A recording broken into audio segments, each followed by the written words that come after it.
አፍሪካዊቷ ሀገር ዲሞክራቲክ ኮንጎ አዲስ ታሪክ የጻፈችበትና በክርስቲያኖ ሮናልዶ ለምትመራው ፖርቹጋል ደግሞ ጥሩ ያልሆነው ምሽት በኮንጎ መዲናና በፖርቹጋል ሊዝበን የታየው የደጋፊዎች ማዕበል እንግሊዝ በብርቱ ተፎካካሪዋ ክሮኤሺያ ላይ የተቀዳጀችው በታሪኳ የማትረሳው ድል እስካሁን ከተደረጉ የ2026 ዓለም ዋንጫ ጨዋታዎች ሁሉ ምርጡ ፍልሚያና የሶስቱ አናበስት አስደናቂ ድል አፍሪካዊቷ ጋና በመጨረሻዎቹ ሽርፍራፊ ሰከንዶች ፓናማ ላይ የተቀዳጀችው አስደናቂ ድል የ2026 ዓለም ዋንጫ የመጀመሪያ ዙር ጨዋታዎች ማስረጊያ የሆነውና በሜክሲኮ ሲቲው ታሪካዊ የአዝቴካ ስቴዲየም የተደረገው የኮሎምቢያና የኡዝቤኪስታን ፍልሚያ እንዲሁም የሁለተኛ ዙር የዛሬ ለመገመት ከባድ የሆኑ መርሃ ግብሮችን ጨምሮ በጥሩ የተዘጋጀው የገበያ ስፖርት የእኩለ ቀን ትንታኔያችን እነሆ። መኮንን አልማው ነኝ፣ አብራችሁን ቆዩ።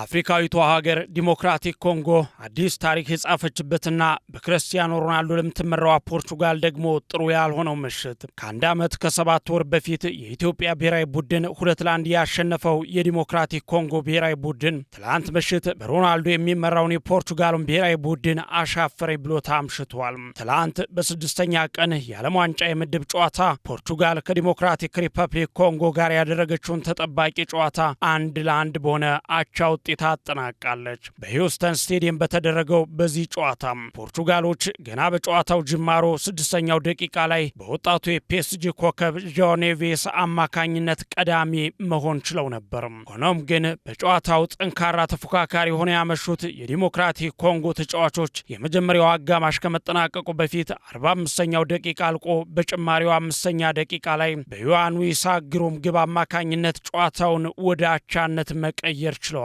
በዚህ አቻ ውጤት የመጀመሪያውን የጨዋታ ክፍለ ጊዜ ቋጭተው ወደ መልበሻ ክፍል ያመሩት ሁለቱ ሀገራት ከእረፍት መልስ ግን ምንም ግብ ሳያስመለክቱን ጨዋታው ተገባዷል። በሁለተኛው አጋማሽ ሁለቱም ቡድኖች ተጨማሪ ግብ ለማስቆጠር ከፍተኛ ጥረት ቢያደርጉም ሳይሳካላቸው ቀርቶ ነጥብ ተጋርተው ለመውጣት ተገደዋል። ይህ ውጤት በርካታ የዓለማችን እግር ኳስ ከዋክብቶችን ለያዘችው ፖርቹጋል የማያስደስት ሲሆን ለአፍሪካዊቷ ሀገር ዲሞክራቲክ ኮንጎ ደግሞ በተቃራኒው አስደሳች ታሪክ የጻፈችበትና ለቀጣይ ጉዞዋ ትልቅ መነቃቃትን ያገኘችበት ውጤት ሆኗል።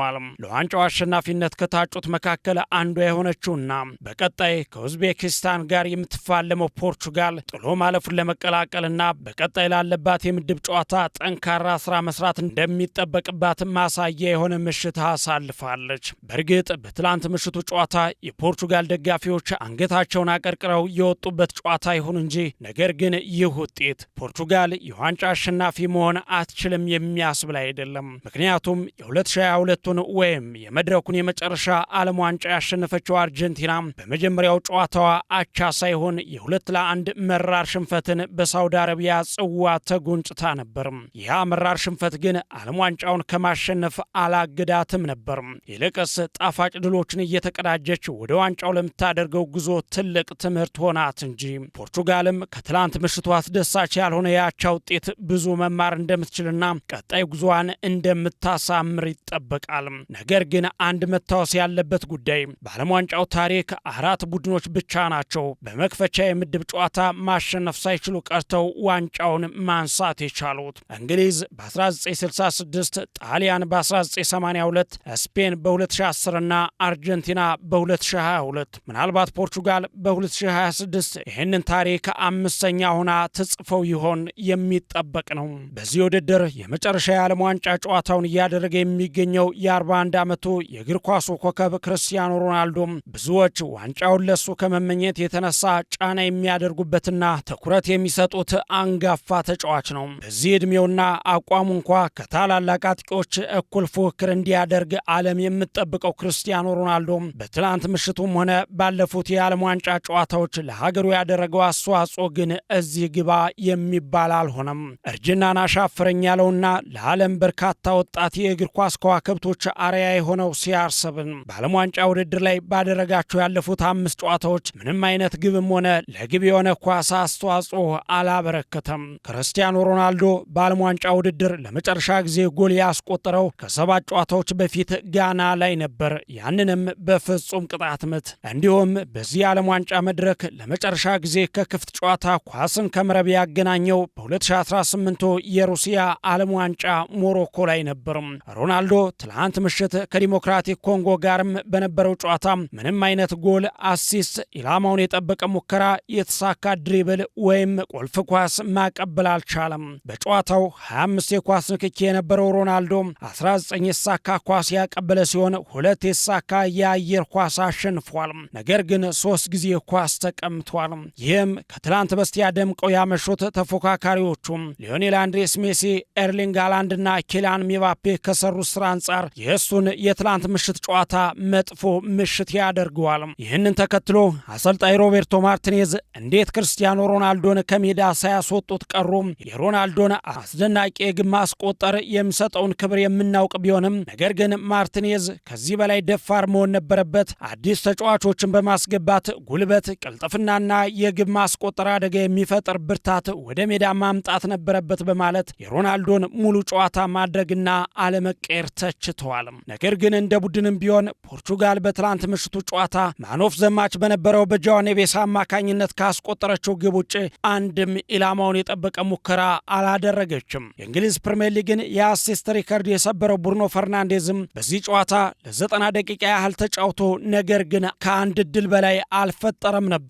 ምናልባት የተሻለች የተባለችና የመጀመሪያ ጥሩ ድል የፈጠረውም በጨዋታው መገባደጃ 92ኛው ደቂቃ ላይ ነበር።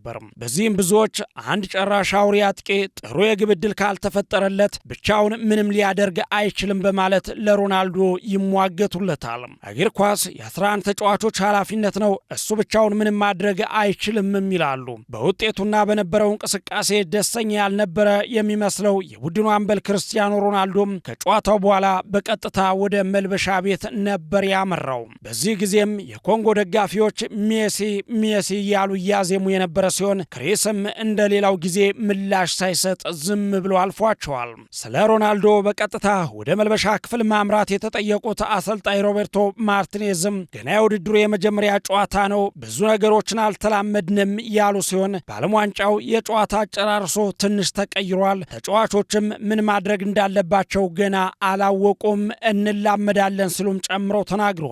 ዲሞክራቲክ ኮንጎ በበኩሏ በዓለም ዋንጫ ታሪክ በመጀመሪያ ግቧ የመጀመሪያ 1 ነጥቧን ማሳካት ችላለች። የግቧ ባለቤት ዮሐን ዊሳም በዓለም ዋንጫ ታሪክ ለዲሞክራቲክ ኮንጎ ጎል ያስቆጠረ የመጀመሪያው ተጫዋች በመሆን ታሪክ ሰርቷል። ይህንን አስደናቂ ታሪክ ተከትሎም በዲሞክራቲክ ኮንጎና በፖርቹጋል ዋና ከተማ የደስታ ሰልፍ ወጥተው ታይተዋል።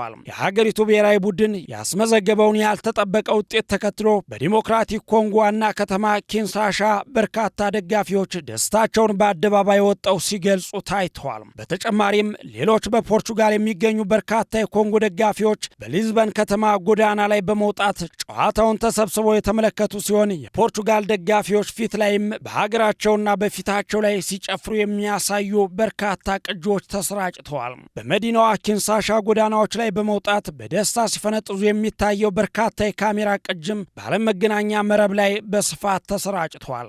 ይህ የዘንድሮ የዓለም ዋንጫ ለአህጉራችን የአፍሪካ ቡድኖች ልዩ ነው ማለት ይቻላል።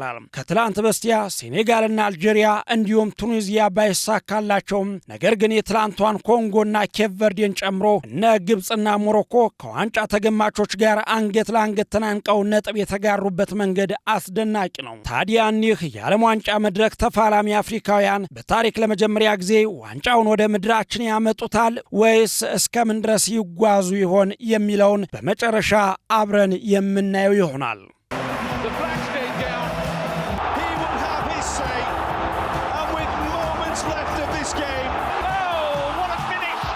ሌላው ደግሞ በዚህ የዓለም ዋንጫ የምድብ የመጀመሪያ ጨዋታ ምሽት 5 ሰዓት ላይ ክሮኤሽያን የገጠመችው እንግሊዝ በታሪኳ የማትረሳው በድል የታጀበ አስደናቂ ምሽት አሳልፋለች። የእግር ኳስ አፍቃሪያን የዓይኖቻቸውን በር በእንቅልፍ ለመዝጋት አይደለም አንዴ እንኳን ለመንቀል በማያስችል ጉጉት ውስጥ ልብን ሰቅሎ የሚይዝ እጅግ አዝናኝና ማራኪ ጨዋታ ለ90 ደቂቃ መመልከት ችለዋል። በዚህም ለብዙዎች እስከዛሬ ከተደረጉ የ2026 ዓለም ዋንጫ የምድብ ጨዋታዎች ሁሉ ወደር የሌለው በሆነው ውብ ጨዋታ እንግሊዝ ክሮኤሽያን 4-2 አሸንፋለች። እንግሊዝ በጨዋታው እጅግ የተፈታተነቻትን የክሮኤሽያን ጠንካራ ተጋድሎ በመቋቋም ድል የተጎናጸፈችበት ይህ ጨዋታ ገና ከመጀመሪያው እስከ መጨረሻው ደቂቃ ድረስ በጎሎችና በማራኪ ትዕይንቶች የተሞላ እውነተኛ የእግር ኳስ ፍልሚያ የታየበት ነበር።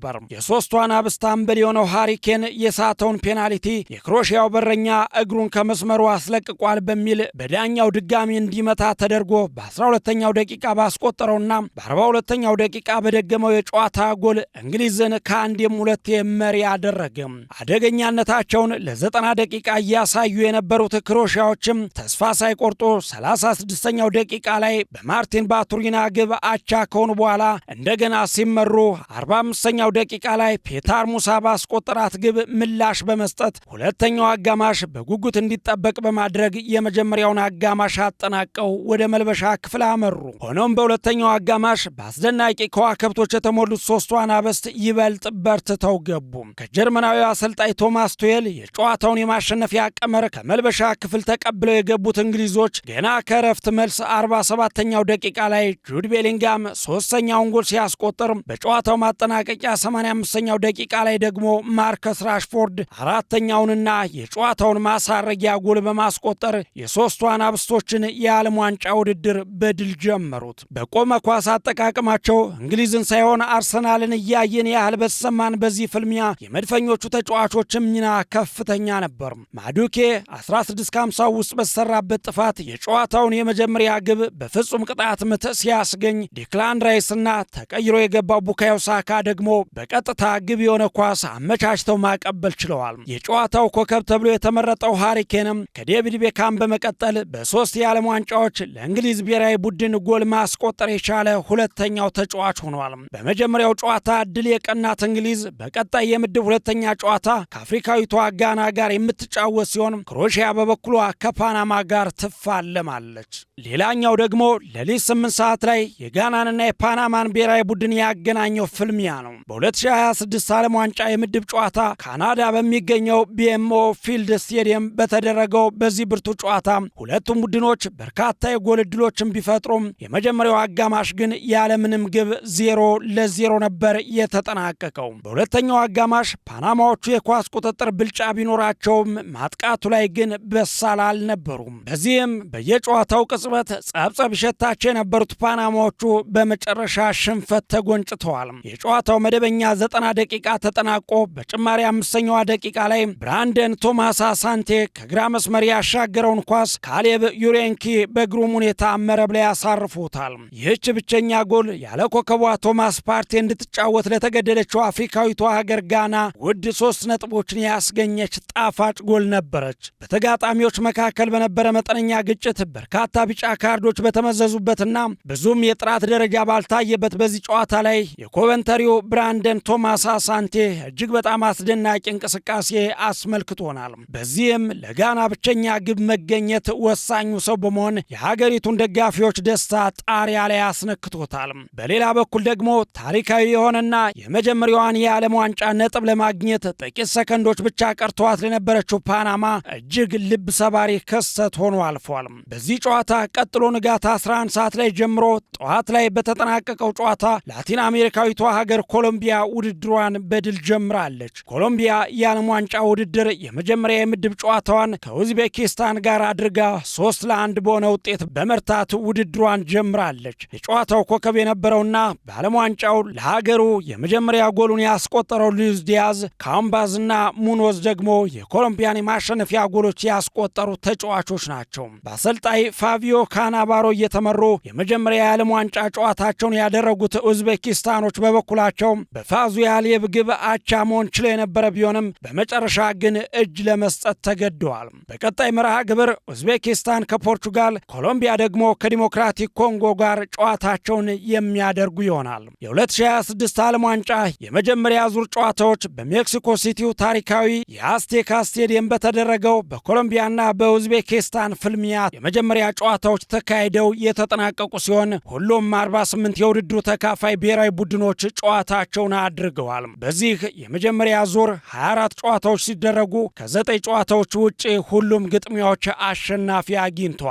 በእነዚህ ጨዋታዎችም 75 ጎሎች መረብ ላይ ያረፉ ሲሆን ሊዮኔል ሜሲ በውድድሩ እስካሁን ድረስ ሃትሪክ የሰራ ብቸኛው ተጫዋች ነው። 7 ተጫዋቾች ደግሞ በጨዋታው ሁለት ግቦችን አስቆጥረው ከሜዳ መውጣት ችለዋል። 3 ጎሎች ደግሞ በራስ መረብ ላይ ሲቆጠሩ 3 ቀይ ካርዶች ተመዘዋል። በዚህም ሁለተኛው ዙር የዓለም ዋንጫ የምድብ ጨዋታዎች ዛሬም ቀጥለው ሲደረጉ ምሽት 1 ሰዓት ላይ ቼክ ሪፐብሊክ ከደቡብ አፍሪካ እንዲሁም ምሽት 4 ሰዓት ላይ ስዊዘርላንድ ከቦስኒያ፣ ሌሊት 7 ሰዓት ላይ ኳታር ከካናዳ እንዲሁም ሌሊት 10 ሰዓት ላይ ደግሞ ሜክሲኮ ከደቡብ ኮሪያ ይፋለማሉ።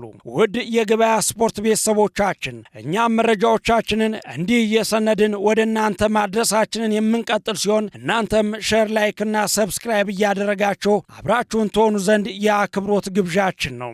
አመሻሽ ላይ በሌሎች በርካታ የዓለም ዋንጫና የዝውውር እንዲሁም በሌሎች ስፖርታዊ ጉዳዮች እስከምንገናኝ መልካም ቀን እንዲሆንላችሁ ከልብ እየተመኘው የሰዓቱን መሰናዶዬን ግን በዚሁ ቋጨው። And he improvised a quite delicious finish. He will have his say, and with moments left of this game,